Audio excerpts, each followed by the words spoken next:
जय हिंद, नमस्कार साथियों। स्वागत है आपका यूट्यूब के चैनल भाषा गणित में। तो आप हमारे साथ पढ़ रहे थे कक्षा 10 की मैथ की क्लास की सीरीज में दो चर वाले रैखिक समीकरण। अब उससे आगे बढ़ते हुए अगला टॉपिक पढ़ेंगे द्विघात समीकरण।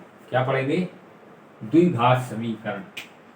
तो मैं आपको बताना चाहूँगा कि मैं पहले टॉपिक वाइज पढ़ा रहा हूँ। क्या कर रहा हूँ? टॉपिक वाइज पढ़ाने के बाद आपको चैप्टर वाइज भी पढ़ाऊँगा। टॉपिक वाइज इसलिए पढ़ा रहा हूँ कि आपको पता चले कि टॉपिक से संबंधित किस तरह से सवाल आते हैं। फिर इसके बाद पढ़ेंगे चैप्टर वाइज। चैप्टर वाइज में हम आपको एक एक करके सवाल बताएंगे। टॉपिक वाइज में ऐसा बताएंगे कि आपको उस चैप्टर से संबंधित जितने भी सवाल होंगे उससे आपको पता चलेगा कि कैसे हल करना है। तो अगला टॉपिक है, बिना किसी देरी के शुरू करते हैं द्विघात समीकरण। हमारा अगला टॉपिक है द्विघात समीकरण।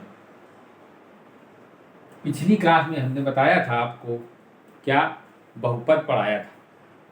बहुपद का एक उदाहरण लेते हैं। जैसे यहाँ पर लिखा है x² प्लस 2x प्लस का 3। ये क्या है? बहुपद। और आपसे पूछ दिया जाए कि ये इस बहुपद की घात बताइए, तो क्या बताएंगे आप? इस बहुपद की घात कितनी है? 2। तो ये किस तरह का बहुपद है? द्विघाती बहुपद। किस तरह का है? द्विघाती बहुपद। अब आपको समझाते हैं द्विघात समीकरण किसे कहते हैं। तो आपको इतना समझ में आया कि ये बहुपद जो है द्विघाती बहुपद है। तो आपको समझाते हैं द्विघाती बहुपद, यानी कि द्विघात समीकरण किसे कहते हैं? एक ऐसा बहुपद जिसको हम शून्य के बराबर लिख सकते हैं। ऐसे बहुपद को हम द्विघात समीकरण कहते हैं। यदि इसको हम शून्य के बराबर ना लिखें तो ये द्विघात समीकरण नहीं कहलाएगा। इसका मतलब है इस समीकरण को शून्य के बराबर लिखना आवश्यक है। यदि आप नहीं लिखेंगे तो ये द्विघात समीकरण नहीं कहलाएगा।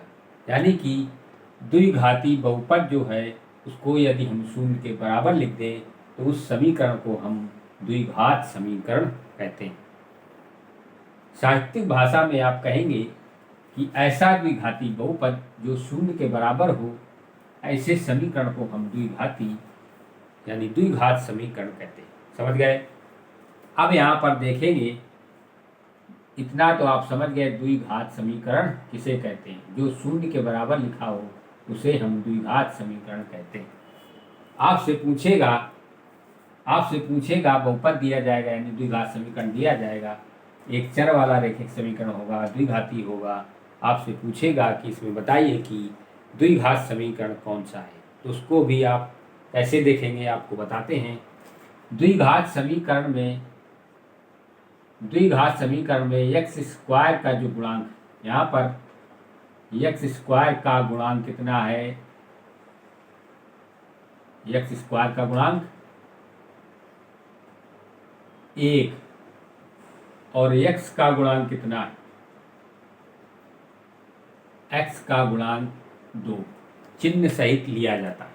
यहाँ पर प्लस है तो मैं प्लस नहीं लगा रहा। और अचर पद कितना है? 3। समझ गए?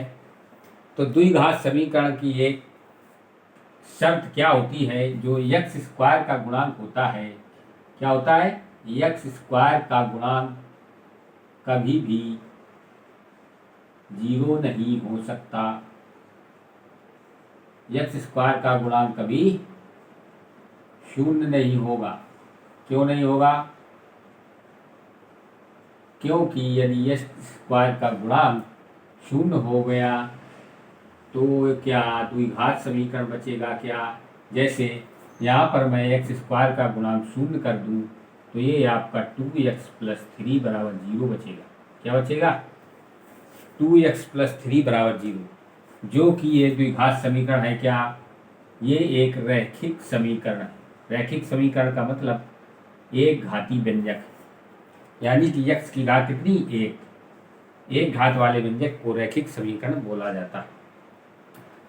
आपको आवश्यक शर्त क्या पता होना चाहिए, एक्स स्क्वायर का गुणांक कभी भी शून्य नहीं होगा। कब, जब द्विघात समीकरण पढ़ रहे होंगे आप, तो द्विघात समीकरण कभी भी एक्स स्क्वायर का गुणांक शून्य नहीं होगा। इतना समझ गए। इसके बाद आगे चलते हैं। द्विघात समीकरण का एक व्यापक समीकरण भी होता है। क्या होता है व्यापक समीकरण, ax square plus b x plus c बराबर 0।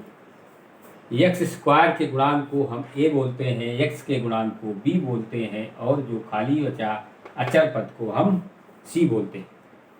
यहाँ पर प्लस भी हो सकता है, माइनस भी हो सकता है, यहाँ पर प्लस माइनस सब कुछ हो सकता है। यहाँ पर आपसे कह दिया जाए कि a का मान क्या है, तो इस समीकरण की आप इस समीकरण से तुलना करेंगे, यानी कि एक्स स्क्वायर यानी a का मान कितना होगा, यहाँ पर एक्स स्क्वायर का जो गुणांक होगा वही a बराबर 1। b का मान पूछेगा आपसे कितना होगा, b का मान 2 होगा, c का मान 3। इसी तरह से यदि आपके पास दूसरा समीकरण दिया जाए, माइनस का 3 प्लस का 2x माइनस का 4 बराबर 0, आपसे कह दिया जाए इस द्विघात समीकरण के ABC के मान निकालो। क्या करेंगे, ax square plus b x plus c बराबर 0 से तुलना करेंगे। यहाँ पर a का मान कितना होगा, एक्स स्क्वायर का गुणांक कितना, -3, b का मान कितना होगा, प्लस का 2, और c का मान -4। समझ गए, चिन्ह के साथ लेना है। अब द्विघात समीकरण को पहचानने के लिए आपको क्या पता होना चाहिए, आपसे पूछा जाएगा, आपके पेपर में दिया रहेगा, कुछ समीकरण दिए जाएंगे, आपसे कहेगा बताइए कि ये द्विघात समीकरण है कि नहीं। यदि यहाँ पर लिखा है जैसे एक्स स्क्वायर माइनस का 1/2x प्लस का 3 बराबर 0, यहाँ पर कह दिया जाए आपसे कि ये जो समीकरण है ये द्विघात समीकरण है क्या।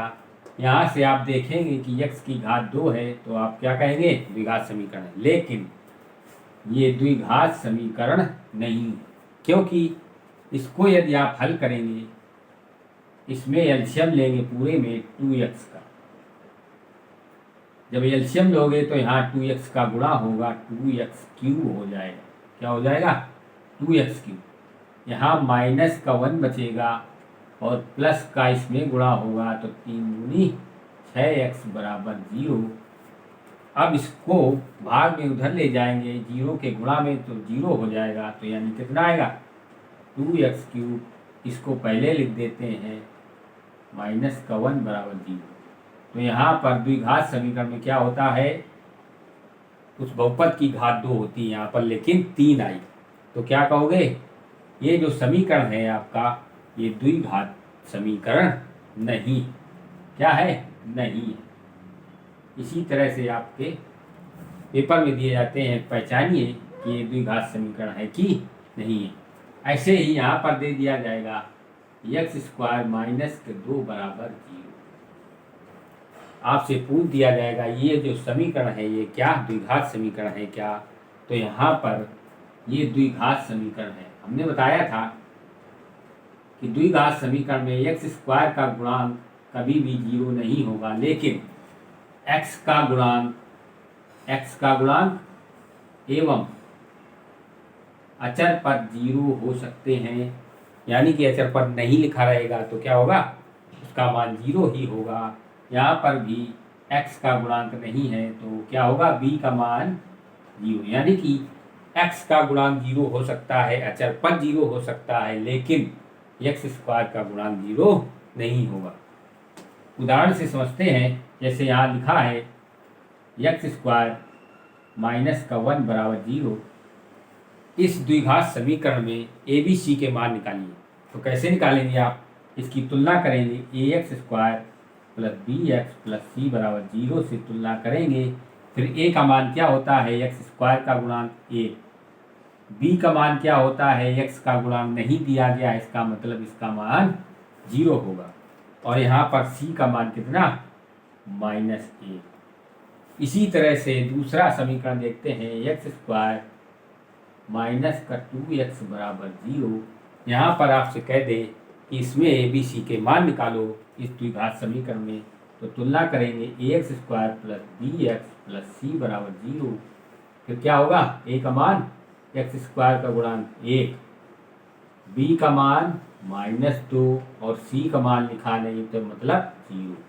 इससे क्या समझ में आया आपको, यानी एक्स स्क्वायर का गुणांक और सी अचर पर 0 हो सकता है, लेकिन एक्स स्क्वायर का मान 0 नहीं होगा। यदि इसका मान 0 हो गया तो ये द्विघात समीकरण नहीं हो। समझ में आई बात। तो इससे संबंधित कुछ फार्मूले हैं, वो भी आपको याद होना चाहिए, फिर आपको द्विघात समीकरण के जो आगे सवाल होंगे वो तुरंत समझ में आ जाएंगे। तो हम आपके सामने फार्मूले लिख रहे हैं, वो आपको लिखने देना। जैसे पहला है एक्स स्क्वायर माइनस, यानी ए स्क्वायर माइनस बी स्क्वायर क्या होता है, ए प्लस बी, एक कोष्ठ में, दूसरे कोष्ठ में ए माइनस बी। दूसरा फार्मूला क्या है, ए माइनस बी का होल स्क्वायर बराबर क्या होता है, ए स्क्वायर प्लस का बी स्क्वायर माइनस का 2ab। इसी तरह से a प्लस बी का होल स्क्वायर बराबर क्या होगा, a square plus b square plus का 2ab। इसी तरह से a प्लस बी का होल क्यूब क्या होता है, a cube plus b cube plus 3ab पोस्ट में a प्लस बी। इसी तरह a माइनस बी का होल क्यूब क्या होता है, a cube minus b cube minus 3ab पोस्ट में a माइनस बी। इसी तरह से a cube plus b cube बराबर क्या होता है, ए प्लस बी एक कोष्ठ में, दूसरे कोष्ठ में a square plus b square minus a b. इसी तरह से a cube minus b cube बराबर क्या होता है, ए माइनस बी एक कोष्ठ में, दूसरे कोष्ठ में a square plus b square plus का ए बी। इसको याद करने का क्या तरीका है, a cube plus b cube, यानी प्लस वाले में पहले प्लस बाद में माइनस, इसमें ए माइनस माइनस वाले में पहले माइनस और पूरा प्लस। समझ में आएगा। तो ये जो फार्मूले हैं ये आपको याद करना पड़ेगा। क्यों याद करना पड़ेगा, क्योंकि द्विघात समीकरण जो आप आगे सवाल लगाएंगे तो इन सूत्रों से संबंधित जो समीकरण दिया रहेगा उसको आपको इस तरीके से इसको हल करना रहेगा। तो यहाँ से आपको समझ में आएगा कि ये समीकरण द्विघात समीकरण है या नहीं। तो आज की कहानी यहीं तक, अगली कहानी अगले दिन। तब तक के लिए धन्यवाद।